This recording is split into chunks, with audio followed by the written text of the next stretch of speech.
एक बच्ची जो कि यूपी के मुरादाबाद से दिल्ली में आती है और 1 महीने के अंदर पहले उनके जीजा जी की, फिर उनके पापा की और कल उनके माता जी की भी डेथ हो जाती है। और ये बच्ची अकेली हॉस्पिटल के अंदर कैसे लड़ती है सिस्टम के साथ, कैसे लड़ती है हालातों के साथ। इधर आ बेटा। ये बच्ची अपने मुख से बताएगी और इसकी जो परेशानी है, मैं समझता हूँ जो इसने झेली है और जिस तरीके से इसने लड़ाई की है और उस चीज़ के साथ आम व्यक्ति नहीं कर सकता है, बड़े से बड़ा इंसान भी नहीं कर सकता है। मैं इस बच्ची के मुख से सुनना चाहता हूँ भी ये पिछले दिनों में 3 मौत देख के घर में अकेली इसने कैसे अपने आप को संभाला। पहले पापा को एडमिट कराया तो प्राइवेट हॉस्पिटल में केयर भी नहीं हुई। ऑक्सीजन कभी भी ख़त्म हो जाती थी। मेरा सिलेंडर मैंने अरेंज किया, मेरे से बिना पूछे मेरा ऑक्सीजन सिलेंडर भी उठा लिया। डॉक्टर्स ठीक से अटेंड नहीं कर रहे थे पापा को, मैं ही उनको हैंडल कर रही थी। एक टाइम ऐसा आया था कि पूरे वार्ड में मैं और मेरे पापा अकेले थे, ना कोई पेशेंट था, ना कोई नर्स थी, ना कोई वार्ड बॉय था। मैं और मेरे पापा अकेले पड़े हुए थे, कोई देखने वाला नहीं था। उसके बाद ऑक्सीजन जब ख़त्म हुई तो मेरी ऑक्सीजन पहले से ले ली थी, तो मेरे पास ऑक्सीजन सिलेंडर भी नहीं था। मेरे पापा की डेथ ऑक्सीजन की कमी की वजह से हो गई। मेरे जीजाजी नेक्स्ट डे मेरे जीजाजी भी एक्सपायर हो गए।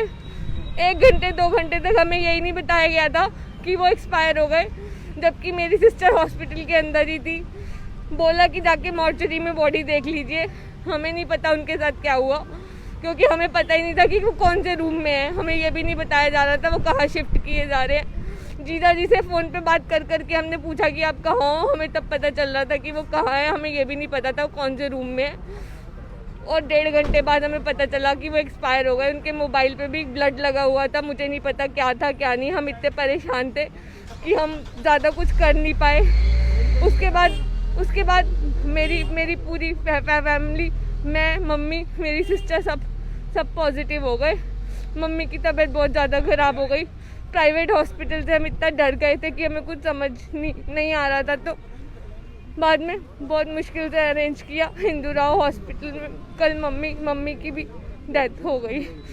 कुछ नहीं कर पाई मैं। 1 महीने से ज़्यादा मेहनत कर रही थी, किसी को भी नहीं बचा पाई, कोई भी नहीं बचा, कोई भी नहीं बचा। अभी मेरे को एम्बुलेंस लेने के लिए भी पापा के टाइम पे बहुत दिक्कत आई। सब इतने पैसे मांग रहे थे, कोई एम्बुलेंस वाला आ नहीं रहा था। जीजा जी के टाइम पे भी बहुत मुश्किल से अरेंज करी थी। मुझे कल किसी ने यहाँ का नंबर दिया, शहीद भगत सिंह सेवा दल का NGO टीम। इन्होंने कल शाम को मेरी बहुत हेल्प करी। कल मम्मी शाम को एक्सपायर हुई थी। तो मेरे को बॉडी देने के लिए 5 घंटे लगाए हॉस्पिटल वालों ने।